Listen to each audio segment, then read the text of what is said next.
ನಮಸ್ಕಾರ, ನಾನು ಅನುಷಾ ಬಾಗರು ಕೃಷ್ಣಪ್ಪ. ಇವತ್ತು ಸಿಂಪಲ್ ಆಗಿ ಒಂದು ಗೊಂಗೂರ ಪುಳಿಯೋರ ಅಥವಾ ಚಿತ್ರಾನ್ನ ಮಾಡೋದು ನೋಡೋಣವಾ. ಇದಕ್ಕೊಂದು ಮಸಾಲೆ ಪುಡಿ ಬೇಕಾಗುತ್ತೆ. ಅದಕ್ಕೆ ಒಂದು ಅರ್ಧ ಸ್ಪೂನ್ ಮೆಂತ್ಯ, ಒಂದು ಸ್ಪೂನ್ ಜೀರಿಗೆ, ಅರ್ಧ ಸ್ಪೂನ್ ಮೆಣಸು ಚೆನ್ನಾಗಿ ಡ್ರೈ ರೋಸ್ಟ್ ಮಾಡಿ ಇದು ಆರಿದ ಮೇಲೆ ಮಿಕ್ಸಿಗೆ ಹಾಕಿ ಪುಡಿ ಮಾಡಿ ಇಟ್ಕೊಬೇಕು. ನಾನಿಲ್ಲಿ ಒಂದು 2 ಹಿಡಿ ಸೊಪ್ಪನ್ನ ಚೆನ್ನಾಗಿ ತೊಳೆದಿಟ್ಕೊಂಡಿದ್ದೀನಿ. ಪ್ಯಾನ್ಗೆ ಅದ್ರ ಜೊತೆಗೆ ಒಂಚೂರು ಹುಣಸೆಹಣ್ಣು ಮತ್ತು ಬೆಲ್ಲ ಆಪ್ಷನಲ್, ನಿಮ್ಗೆ ಇಷ್ಟ ಇದ್ದರೆ ಹಾಕ್ಕೊಳ್ಳಿ, ಇಲ್ಲ ಅಂದರೆ ಬೇಡ. ಗೊಂಗೂರ ಸೊಪ್ಪಿಂದು ನೀರಿನ ಪಸೆ ಹೋಗಬೇಕು, ಅಲ್ಲಿವರೆಗೆ ಚೆನ್ನಾಗಿ ಫ್ರೈ ಮಾಡ್ಕೊಬೇಕು. ನೀವು ಸೊಪ್ಪನ್ನ ತೊಳೆದ್ಬಿಟ್ಟು ಡೈರೆಕ್ಟಾಗಿ ಪ್ಯಾನ್ಗೆ ಹಾಕಿರ್ತೀರಲ್ಲ, ಅದೇ ನೀರು ಸಾಕಾಗುತ್ತೆ. ನೀವು ಎಕ್ಸ್ಟ್ರಾ ನೀರೇನು ಹಾಕೋಕೆ ಹೋಗಬೇಡಿ.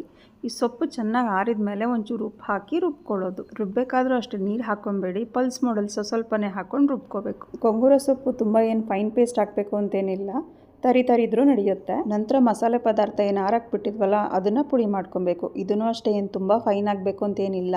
ನಂತರ ಒಂದು ಕಡಾಯಿ ಎಣ್ಣೆ ಬಿಸಿ ಆದ ನಂತರ ಸಾಸಿವೆ, ಕಡಲೆಬೀಜ, ನಂತರ ಕಡಲೆಬೇಳೆ, ಉದ್ದಿನಬೇಳೆ, ಹಸಿಮೆಣಸಿನ್ಕಾಯಿ, ಒಣಮೆಣಸಿನ್ಕಾಯಿ, ಹಿಂಗು, ಕರಿಬೇವು, ಅರ್ಶಿನದ ಪುಡಿ ಇದೆಲ್ಲನೂ ನೀವು ಮೀಡಿಯಂ ಫ್ಲೇಮಲ್ಲೇ ಉರಿಬೇಕು. ತುಂಬ ಕಪ್ಪಾಗಬಾರ್ದು ಒಗ್ಗರಣೆ. ಈ ಫಂಕ್ಷನಲ್ಲೆಲ್ಲ ಪುಳಿಯೋಗರೆ ಚಿತ್ರಾನ್ನ ಬಡಿಸಿದಾಗ ಒಗ್ಗರಣೆಯಲ್ಲಿ ಕಡಲೆಬೇಳೆ ಇನ್ನೂ ಫ್ರೆಶ್ ಆಗಿದೆ ಅನಿಸುತ್ತೆ.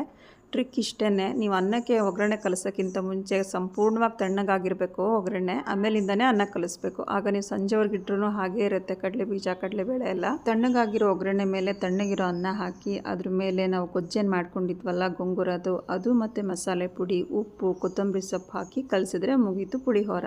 ರುಬ್ಬಿರೋ ಗೊಂಗೂರ ಸೊಪ್ಪಿನ ಗೊಜ್ಜು ಹಾಗೆ ಪುಡಿ ಇದೆಯಲ್ಲ, ಅದನ್ನು ನೀವು ಒಂದು 2 ವಾರದವರೆಗೆ ಫ್ರಿಜ್ಜಲ್ಲಿ ಇಟ್ಕೊಬೋದು. ಅದೊಂದು ರೆಡಿ ಇದ್ದರೆ ನೀವು ಯಾವಾಗ ಬೇಕಾದರೂ ಪುಳಿಯೋರ ಚಿತ್ರಾನ್ನ ಮಾಡ್ಕೊಂಡು ತಿನ್ಬೋದು.